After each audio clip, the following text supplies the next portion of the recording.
Recently, we have been spending time discussing heart health here on Daytime, and we've learned that a healthy diet, low in fat, exercise are two important ways to cut your risk of heart disease. But have you ever thought about the role that salt plays in your heart health risk? Our guest today is a cardiovascular surgeon from Springfield Regional Medical Center and the author of a book, Salt Kills, and it looks at the potentially deadly role that salt plays in our diet. And joining me today is Dr. Sreenath Neravetla, and he is here from Springfield. Doctor, nice to have you here. Thank you, Gail, for having me on the show. And I was telling you before we came on the air, I am a heart disease survivor. I had no idea how much of a risk that salt adds to not just people who already have heart disease, but as a prevention.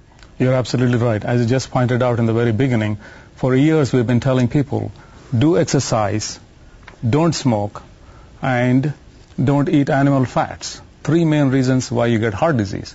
But when I went to India to visit my folks recently, I found out just about everybody my age and older has heart disease and other problems just like we have here, except they don't smoke and they don't eat animal fats like we do here.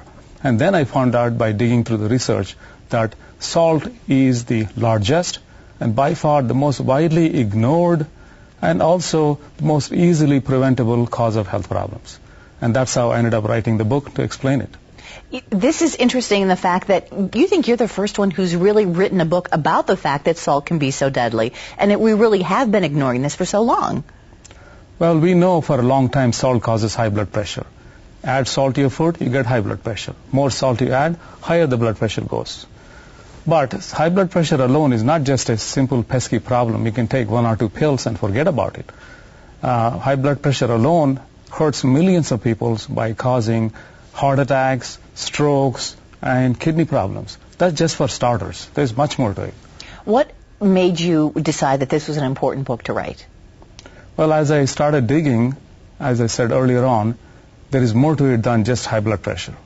For example, salt has now earned the title, the enemy number one, the public enemy number one. The reason for that is it hurts you in so many different ways you never thought about. For example, osteoporosis. Millions of people are affected by broken bones caused by osteoporosis, and salt has a lot to do with it. Really? Yes, it does.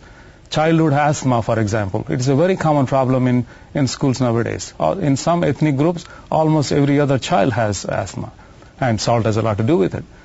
Obesity, that's a big problem. Just wherever you go, almost every other person in America is overweight. Once you're overweight, all other health problems become worse. And salt has something to do with it. And more importantly, this will hit you hard.